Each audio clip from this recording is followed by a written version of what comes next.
Hey everyone. I hope you're all good today. Shout out to everyone who's here bang on time for the kickoff. We always appreciate that. Before we dive right into the content, we're just going to give a couple of minutes for people to join the session here live.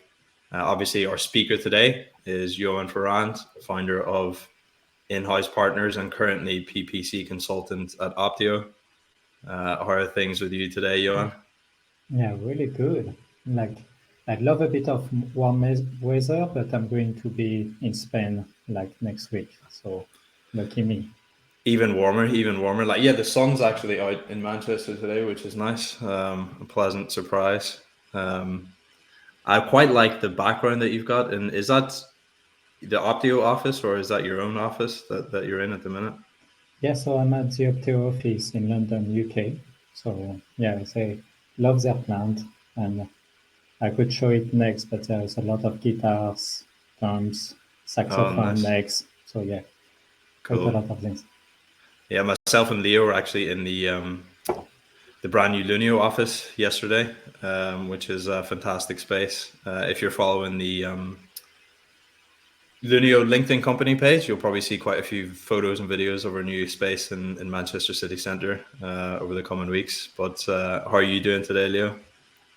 I'm good, thanks. Yeah, recovering from a mild flu, but other than that, can't wait to catch some sun later.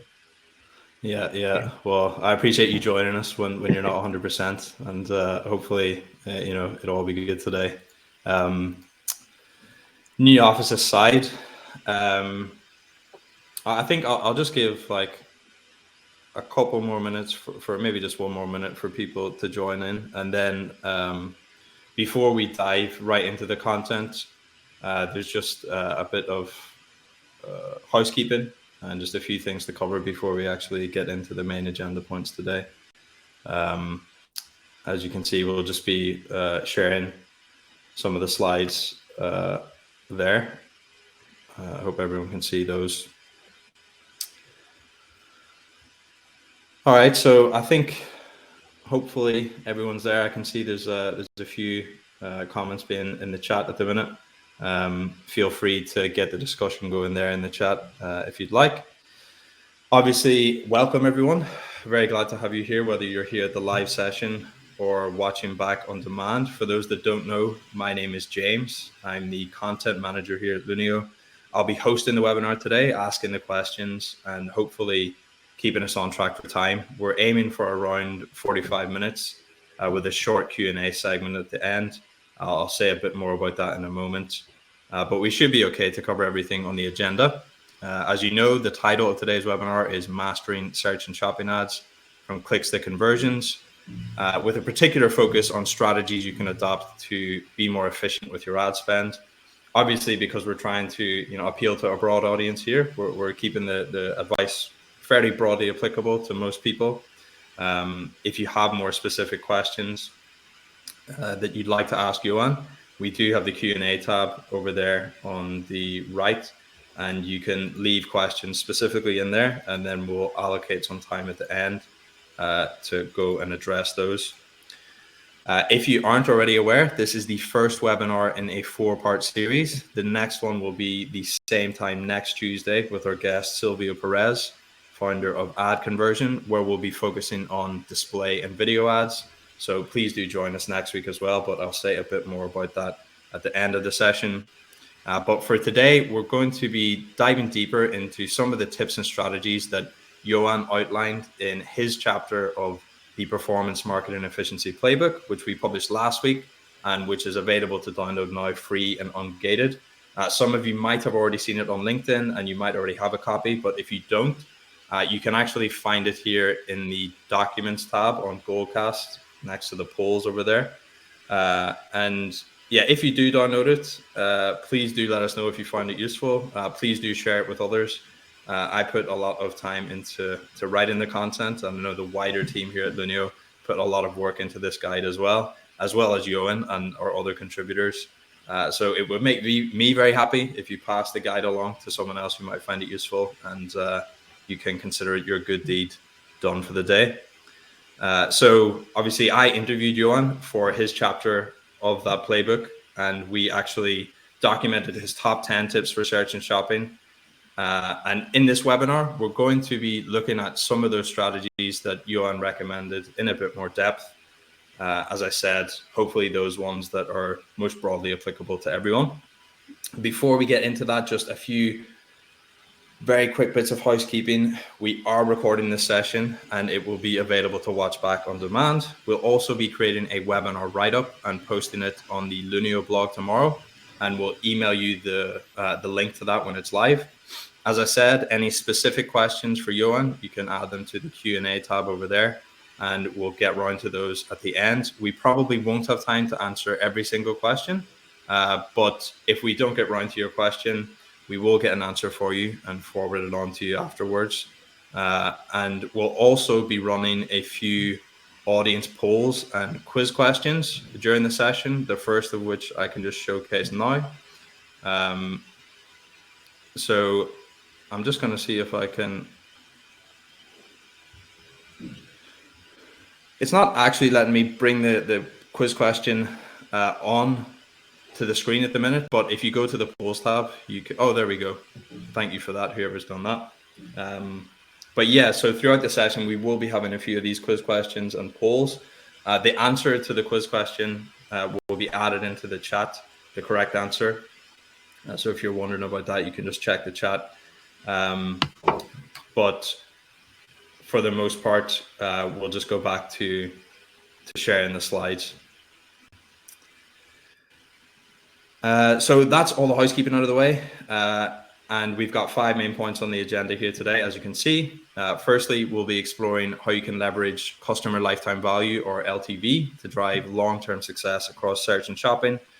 Next, we'll talk about why you should keep a PPC savings pot and what that means. Then we'll cover how to navigate the law of diminishing returns in PPC.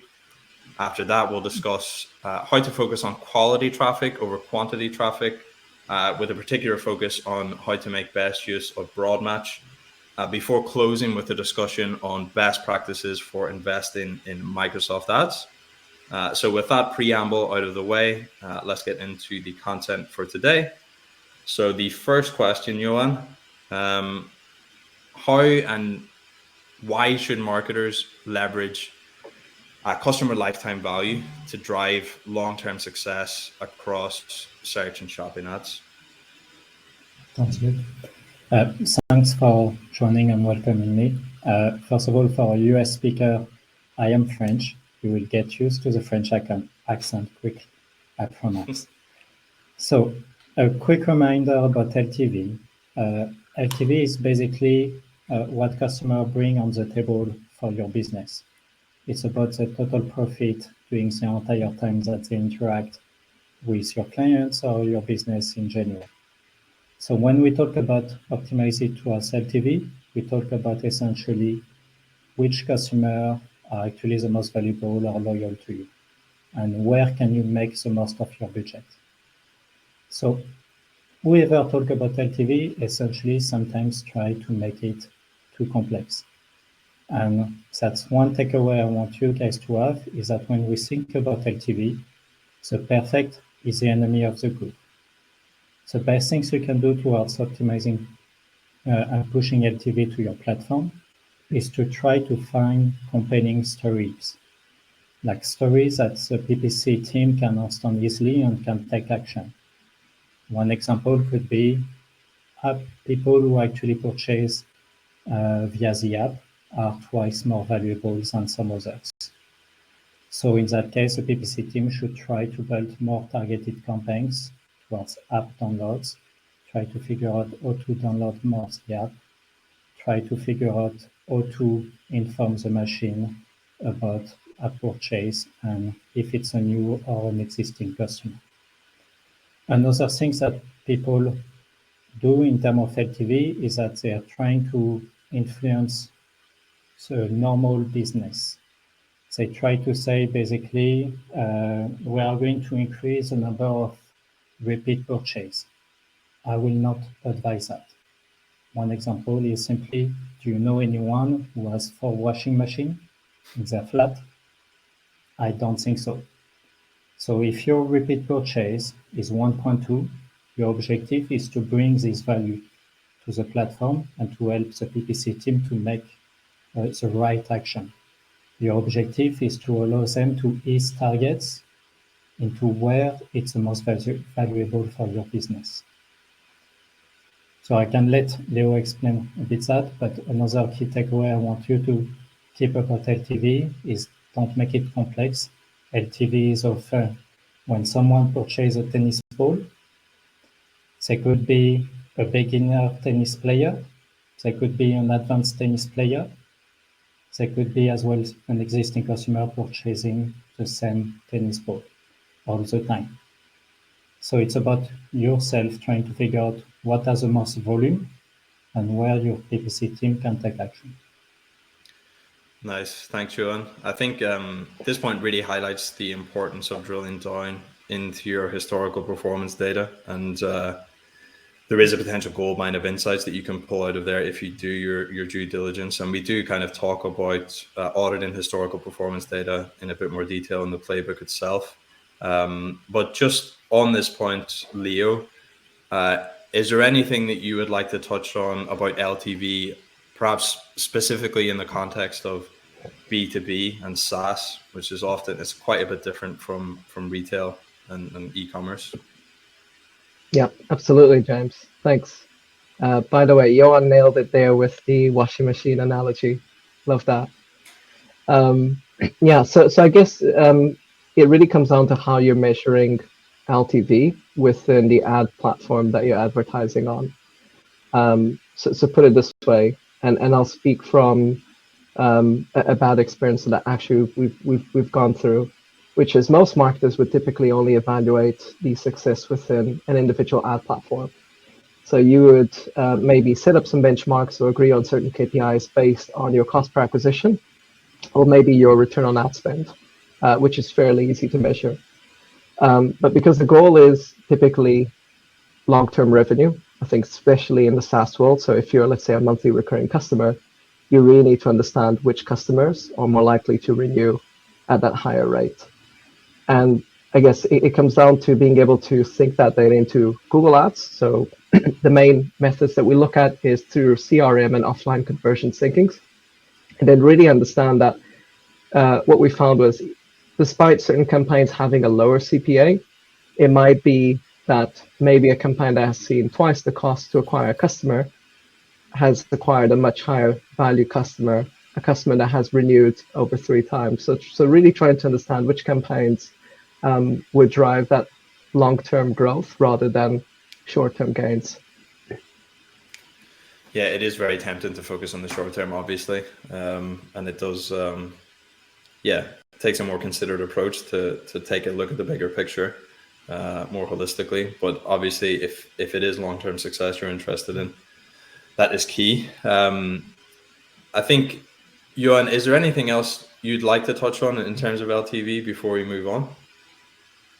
I would say that it's a shift in mindset from the PPC team, who are used to actually optimize towards short-term goals. And whenever we know that a specific segment of our customer is more valuable, we can start to actually ease the targets in this area, and we can start to basically increase our investment. And one of the things we need to understand is that in today's world, CPC is starting to increase, to be more expensive. And the end goal of LTV is to be part of the people who know who their loyal and valuable customers are, and to put as much investment as possible without being unprofitable. So it's about not underinvesting into your loyal customers. Yeah.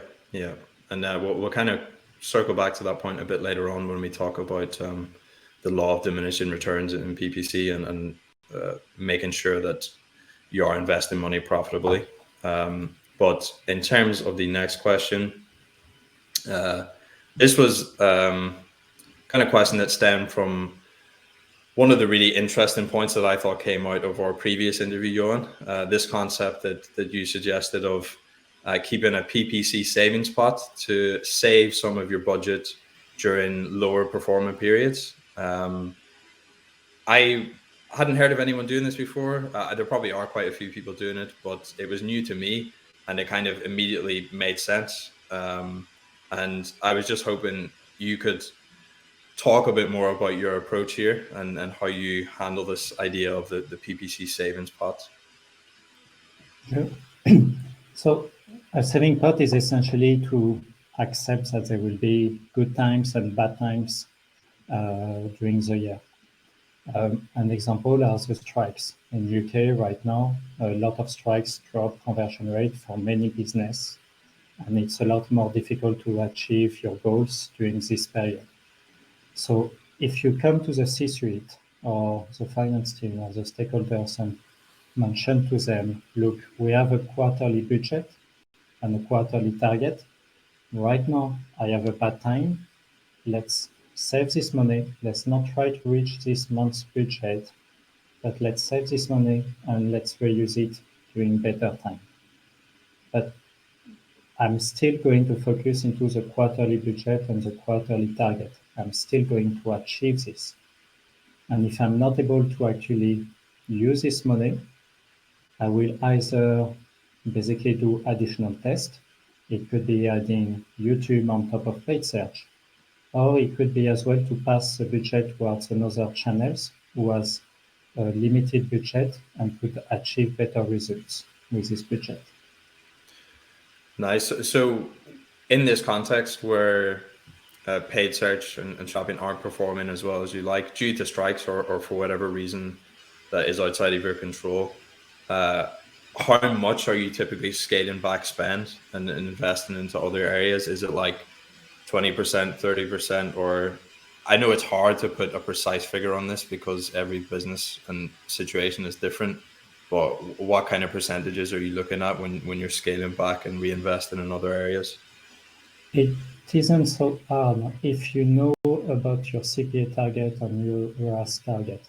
If you know what is the maximum you can acquire a new customer, or when is it that you're going to become unprofitable. If you know that, essentially, and you are far off by 20, 30%, 50%, you know that you need to start to pull back. You know that at this moment, you're basically burning investment. And so you should have like the talk with the C-suite or the leaders to say like, I need to pull back now. I'm going to keep maintaining to my CPA target and ROAS target.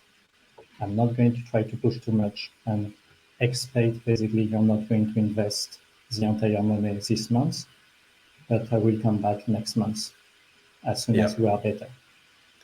Yeah, that makes sense. And I think you kind of touched on that in the playbook itself, that it's not that you're putting money aside and sitting on it indefinitely, that the money's being put to use in other areas to help meet the targets that you've got for the quarter, which, I think that's an important point to make. Leading on from that, and as I kind of mentioned previously before, we have this slide here kind of neatly documenting the law of diminishing returns, which we'll talk about more now. So what should people understand about the law of diminishing returns in PPC, and what can be done, Yoann, to minimize its impact on your spend efficiency? Well, the main things about the law of diminishing return is that every additional spend you're going to bring are not going to provide you the same level of results. Every additional spend will bring you a bit less of conversion, new customer, or profit than you expect. So a common challenge in PPC is actually to try to scale way too fast and basically to create unprofitability or not to achieve the targets. Another challenge is actually that sometimes this yield curve is actually going to be flat. So it does not matter how much more investment you put on, it's still going to bring you the same conversion. So one way to minimize basically the law of diminishing return is actually to first bring more qualified traffic, or second, improve your landing page so that you have a better conversion rate. and that you can make more out of this money. Another way, you want to jump? No, I was just going to say, just on that point about conversion rate optimization, is this something that you commonly see, that like under investment in conversion rate optimization and a much bigger focus on just spending more aggressively? Very often. I see two types of business. One business who have, like, for example, a set monthly budget, and they are basically trying to invest this monthly budget. Another one who know their CPA target and they have unlimited budget until they hit this CPA target. But both of them very often do not put enough effort in terms of landing page optimization or CRO or A/B testing to try to uplift the conversion rate. So yes. Yeah. Sorry to interrupt you there, but yeah, that's an interesting point for sure. And I think, definitely worth looking at more closely, and definitely it's worth the investment. It will pay off if you're able to drive that higher conversion rate on your landing pages. But always remember that PPC is about bringing a good user experience. It's about having the most attractive ads and compelling ads and the best landing page experience to the users. So that's the things we need to really focus on most of the time. Another thing in terms of law of diminishing return is that in Google Ads, you have bid simulators. What are bid simulator is basically show you the projected clicks and cost and conversions that you will have had if you were investing more or lower. In Google Ads, you can get them at portfolio level, campaign level, even at group level, if you are doing CPA or ROAS-based strategies. Now, one thing you need to be careful with bid simulator is that Google considers that there is a flat conversion rate. So whenever Google will recommend you like to increase or decrease investment, you need to take in mind that actually Google does not consider your conversion rate will drop. And so that's one of the parts at Opteo that we work, is that we get the bid simulator via the API, and we try to resurface them with like more realistic target so that you can achieve your results. But that's something quite advanced, quite difficult to get, but I really advise you to look more into bid simulator data in general and to look at what Google suggests you and to make sure that actually you're not going to increase investment for the same conversion. Yeah, that makes sense. Definitely worth looking into. Leo, just to bring you in on this point, I know you've been doing quite a lot of work relating to tailoring landing pages to match specific searcher intent and using this to tap into new market segments. And I was wondering if you could just talk a bit more about how that relates to this law of diminishing returns. Yeah, so I guess the main objective was, once we've identified that we've reached that cap within our existing campaigns, we would have to diversify that and explore new markets. So most businesses would typically run a campaign structure where they're advertising, they're structuring their campaigns as brand aware, followed by product aware, possibly solution aware. What we've done is we've been able to kind of determine a point of diminishing returns within those campaigns and reallocate that spend to experiment new markets. And the new markets are predominantly around problem aware / unaware. So I'll actually give you a tangible example here. Let's say Lunio. So Lunio, as an efficiency marketing platform, we eliminate invalid traffic. Anyone searching for invalid traffic or looking to eliminate invalid traffic, which is a problem, would come across Lunio. But the end result, which is why would you look to prevent that fake traffic? It might be that maybe you're looking to do more with less, or it might be that you're looking to reduce your CPAs. And this is where we get into the mentality, into tapping into what the user actually is looking to achieve and bid on those terms. So if you search for maybe reducing CPAs or getting more out of your ad spend, increasing ROAS, we basically tailor those pages to position Lunio as a product based on what you're looking for. And I think that that becomes a fairly scalable market model if you have a perfect market fit.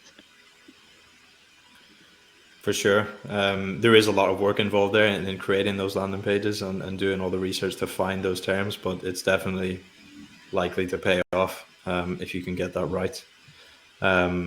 So one of the other main topics that we want to touch on, very much connected to conversion rates and kind of optimizing for conversion rates, is the issue of quality versus quantity when it comes to web traffic. So, Yoann, to kick us off on this point, what can marketers do to prioritize quality traffic over quantity? I think perhaps with a particular focus on broad match and how to use broad match most effectively in a more cost effective way, essentially. Yeah. So when we speak about quality traffic, whenever I audit an account, I look at is a conversion tracking setup. Then after, what are the search terms coming from SQL? And then after, are we making too many changes in the account, which could basically disturb the machine learning? But when we speak about broad match, I have a bit of a separate opinion. I've seen broad match growing over the time, and before I didn't really like it. It could trigger basically London to Paris could be triggered to Paris to London at the same time. But I've seen it improving quite a lot. And especially, I remember back in the day when I was talking with Dynamic Search Ads team, asking them, hey, what is your goal? And they answer to me like, we want to beat the TechSat team. Like, okay, how are you going to do it? We are going to use landing page signals to actually detect what is the best search terms. And then after we are going to look at previous search coming from like the website. And like, that sounds like broad match now. And whenever we use broad match, we need to answer quite a few things. It's a very advanced machine learning model with looking at your landing page, looking at previous searches, looking at whatever people are interested in, and eventually with some conversion probability model. And then after, it's bringing you most of the traffic that you will have done if you had built your own keywords list, but a very more broad keywords list, literally. And when people say broad match didn't succeed for me, sometimes it can mean different things. It can mean that this industry, any kind of similarity analysis based on the landing page and keywords or previous search are not really relevant for your industry. You are too niche, it's going too broad. But it can as well mean that you didn't take any preventive action when launching broad. You didn't make sure that actually broad campaigns are not triggering some competitors' terms that are not valuable for you, or that is not triggering some uncommon keywords that should never have happened in your search term query report. So broad match actually takes more effort than TechSad. It asks you to monitor more actively and to take preventive action. One example is that Google Ads tool could trigger Google Ads certification because people search for Google Ads certification before they search for a Google Ads tool. But at the same time, I see another generation of PPC manager, another generation in PPC who trust more in the force, who believe that we should let the machine run. I agree with them. Yes, you should not take drastic action immediately. Yes, you should let basically the keywords getting enough volumes before making decision. However, still trust your gut feeling. Don't hesitate to stop the machine learning to train itself into something that is not relevant yet. You can still remove this negative later. So give it a chance, but I consider that 2023, I'm making even more effort in terms of SQL analysis than before. Nice. I just wanted to quickly get your thoughts on I've seen broad match mentioned elsewhere, where this kind of strategy where you use broad match to query mine or try to identify new queries that are likely to be valuable to your business, and then once broad match has identified those for you, then to convert those into exact match queries to help with costs. Is this something that you've come across before, or what's your kind of take on that? Yeah, I use it essentially for query mining, a bit similar. It's a bit similar towards like using DSA for discovering new queries. However, you need to understand that broad match is as well taking over into account the keywords inside the ad group, and it does try not to basically creating duplicated queries compared to your exact terms.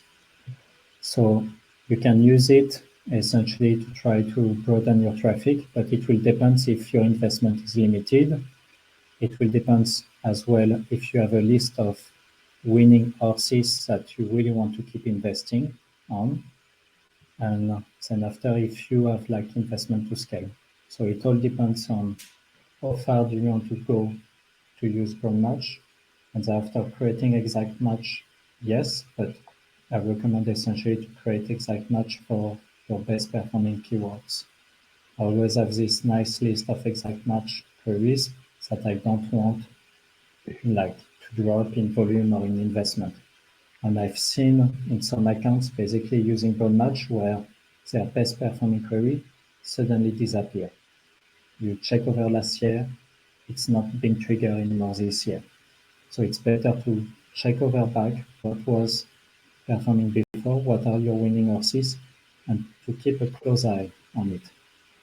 Because broad match could trigger something completely different tomorrow, next week, next month, and then after your best performing terms disappear. Yeah, that's a really good point. Leo, just in relation to the quality issue, obviously invalid traffic is not traffic that you want.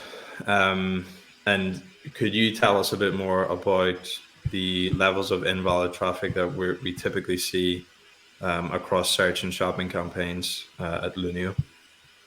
Yep. Good question. So I'll first touch on the broad match element, because I thought it was quite interesting to point out that actually we do typically see much higher invalid traffic rates across broad match. Did some digging through the data, and across search overall, we see roughly around 11%. So it does vary from customer to customer. Sometimes that might be just below 5%. Some customers might see 50% invalid traffic across search. And the customers that are seeing that higher percentage are customers that are testing new markets, so testing new orders. And I think that this is what broad match is good for, which is almost like a research tool.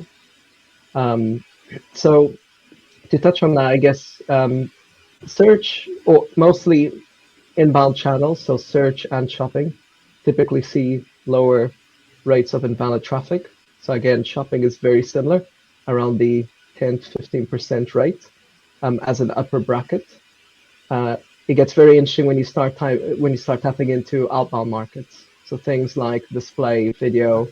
If your audience is an outbound push, so you're trying to, again, aggressively expand to that new market, then that can go up to 25 to 30% of just fake engagement.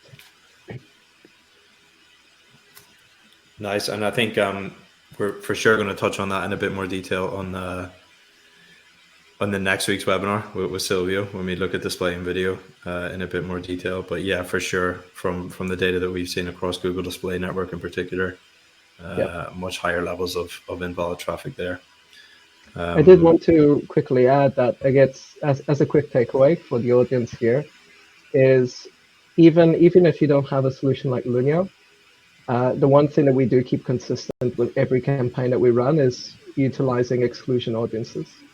So you can actually build these audiences yourself by looking at what are the audience parameters within your Google Analytics that see a higher performance.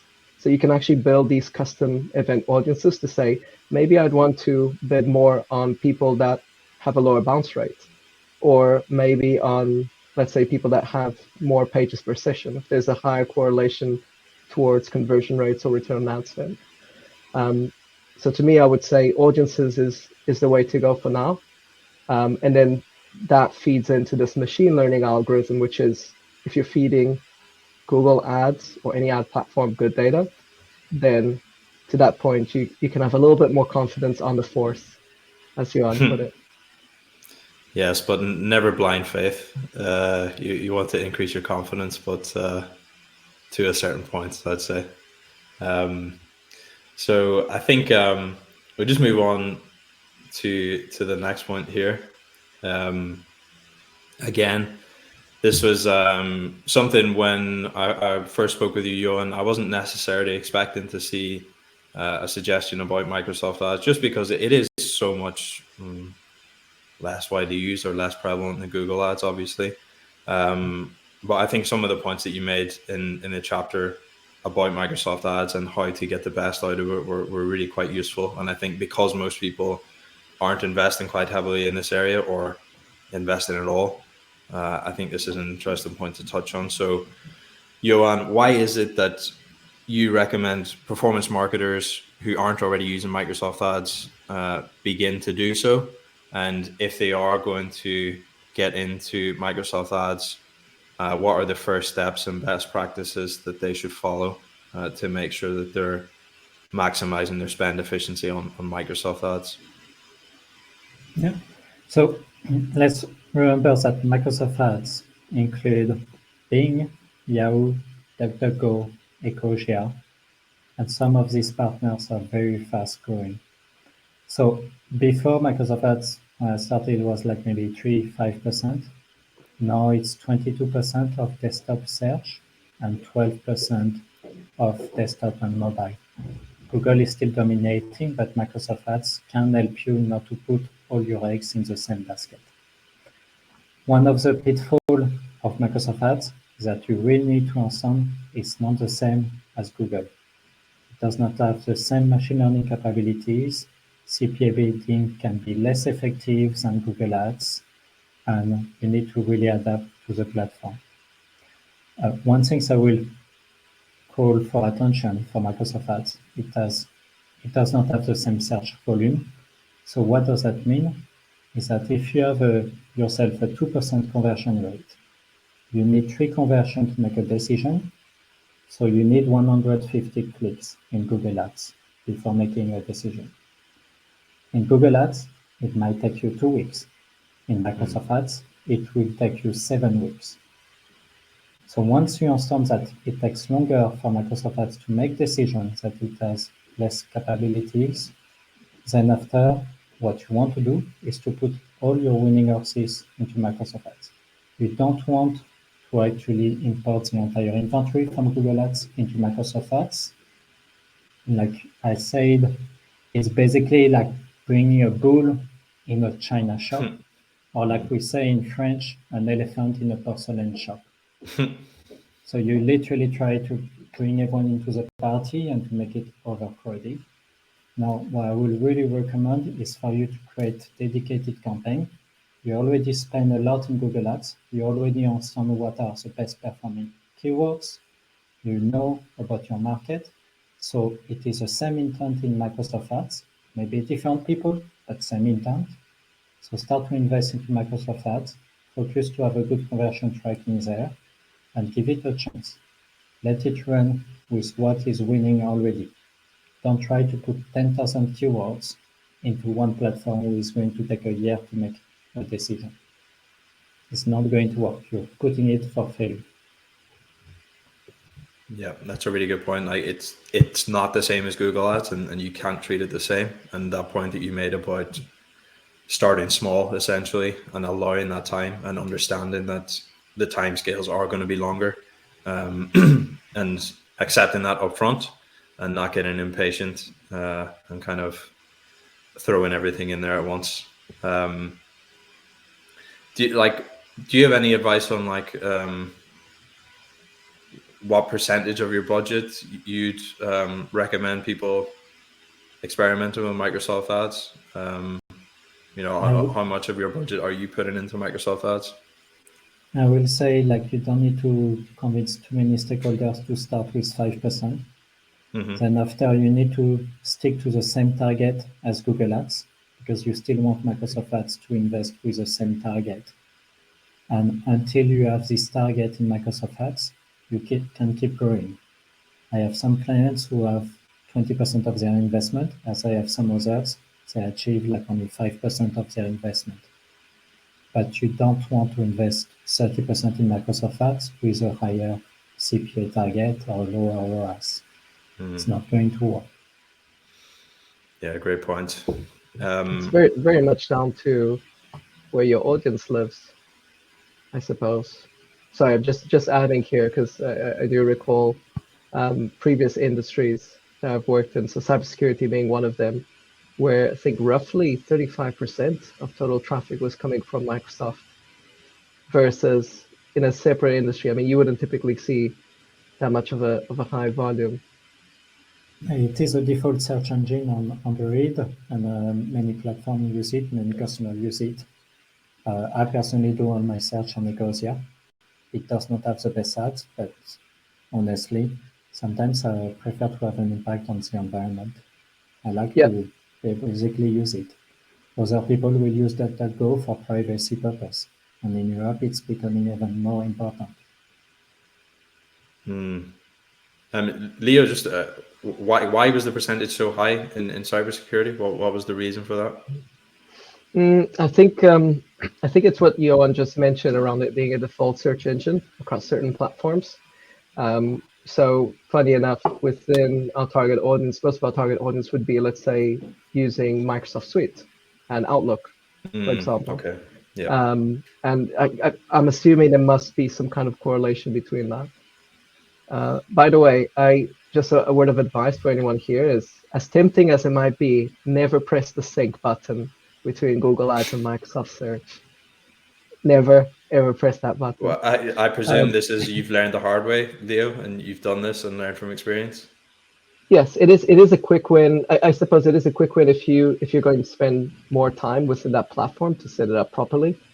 But again, I think it's how Yoann put it, where you can't treat the both platforms the same way. Where it's, as you put it, learned it the hard way, where we had very similar bids, a very similar targeting structure. However, Microsoft Search has a different bidding model, and again, broad terms are much. Let's put it this way, much broader on Microsoft Search than Google. Don't use broad on Microsoft Ads. Don't. Yeah, they are not a not good there idea. yet. They are not there yet.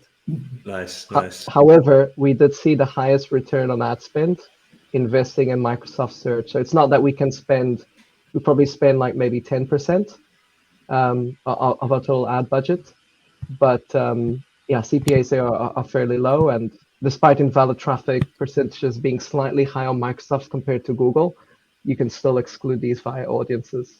So as long as audience exclusions are an option, we're all safe. Yeah. So as you said, it's invalid traffic slightly higher on Microsoft Ads, but not it's not a huge difference. Yes, and I think that also comes down to targeting capabilities. If we dig into that data and we see from the customers that have that higher percentage, their targeting is not as accurate as they would be on Google. Nice. Okay, I think we'll leave it there for the points. I'm just gonna. I know there have been a few questions that have been added to the Q&A section, so I'm just gonna quickly look through here. The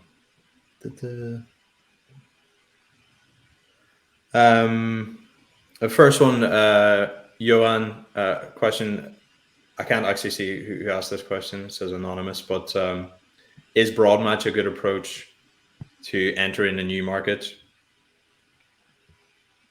I will say, like, I will not personally do it.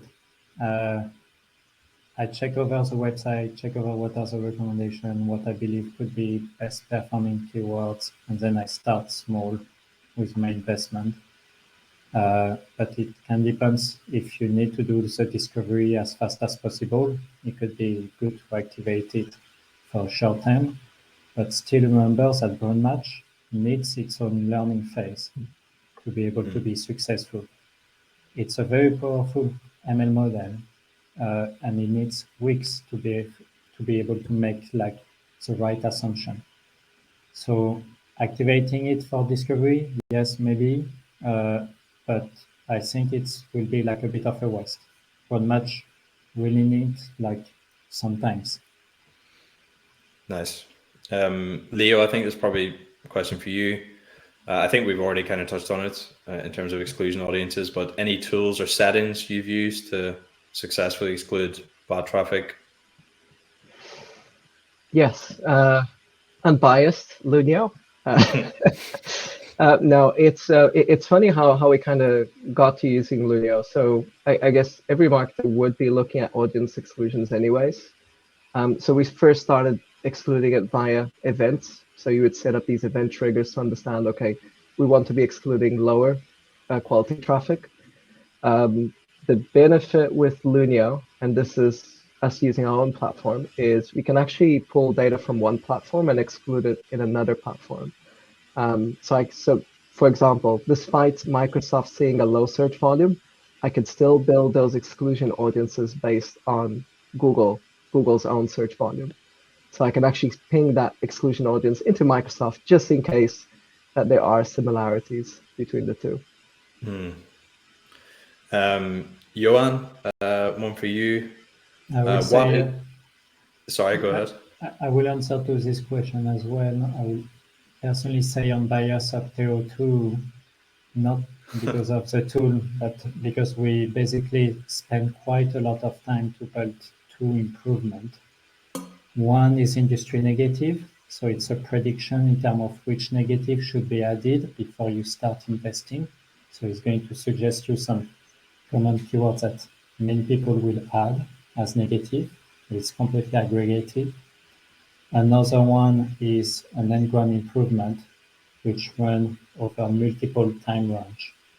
So one thing as PPC marketer, we have a bit as a default is that when we do an n-gram analysis, we check one time range, but maybe you should have checked 90 days or maybe 365 days to be able to make a decision over this n-gram. And this improvement basically find which time period is the best, and after show it to you straight saying, hey, I think you should add this n-gram level 2 because we check over all the n-gram level 3 within the same time range, and we think this one is the worst performing. And that is not something I see into other PPC tools, so I will recommend it. Nice. I think we've probably got time just for two more questions quickly. As I said, any questions that we don't get around to answering here today, we will get your response and forward those on to you after the session. But just quickly on the final two questions. Yoann, we have a question here. For a business that sells workout supplements like protein powder, where the majority of traffic is coming from the brand name, what is the best structure for scaling? Currently, I use brand search, impression share, and PMAX with assets. So like you target over your brand terms with target impression share, like maybe 90% absolute and a max CPC to be set at certain level to avoid it to overinvest. I will say that is not a bad strategy. Now what I will question is why basically most of the traffic comes from brand search. Is there any other way to actually being able to target elsewhere? Maybe this person has tried generic terms, they didn't succeed, but I will start to give it a try. Or if it's only brand search, in that case, I will try to add on top of it some YouTube investment or paid social to be able to increase the conversion rate. So that's what we call incrementality analysis. So let's say you already paid for an ad, you already paid for this person to visit your site, but he gave up because of the pizza code. Now, if you show him a YouTube ad or Facebook post, are you able to remind them about you and to pass them a more compelling message? And then after your conversion rate could increase by adding more investment on top of it. but I will look into like generic terms first to see if it's not an option. Nice. I'm just looking at the final question here. Love this chat. We have loads of questions coming through. Yeah. There's a lot. We won't be able to get to them all, but I'm just thinking, Leo, is there any that jump out at you there from the list that you'd like to touch on before we close? Yes, I mean, there's a few, but I'll probably touch on Claudio's question. So, what campaigns after the brand campaign have been the best performing in the lead gen field? I mean, I don't mind sharing this in terms of what we're seeing in the space. So, I would say competitor campaigns. This is situational. So, situational in the sense that it might work for one brand, it might not work for another. If you have long sales cycles, then competitor campaigns tend to work quite well because buyers would typically enter a POC process where they would trial at least 2 or 3 other vendors. Outside of the competitor landscape, I would say focusing more on actual buyer intent data, so problem and solution aware search terms. Again, for example, using our market, our tangible market as an example, we don't necessarily want to advertise for everyone that is searching for Performance Max. We might want to advertise for people that are searching how can I increase my conversions on Performance Max. So people that are looking for those answers that could potentially be looking to buy a solution to then solve that problem. Broad search terms are great for identifying those buyer keywords. Nice. And I will add on top of that Yeah. competitors' campaign are actually people searching for a competitor name after seeing maybe ads from your competitors from other platforms. So when you bid on competitors' terms who are very similar to your offering, you basically take advantage of all the other marketing investments that they put elsewhere. Nobody searched the name of a competitor for no reason. It's because they have seen it somewhere else. You're riding the wave. Nice. Yeah, as you said, there's lots more questions and we could spend a long time diving into all of them. But for those that we haven't answered, we will get an answer for you from Yoann or Leo, and we'll forward those on to you.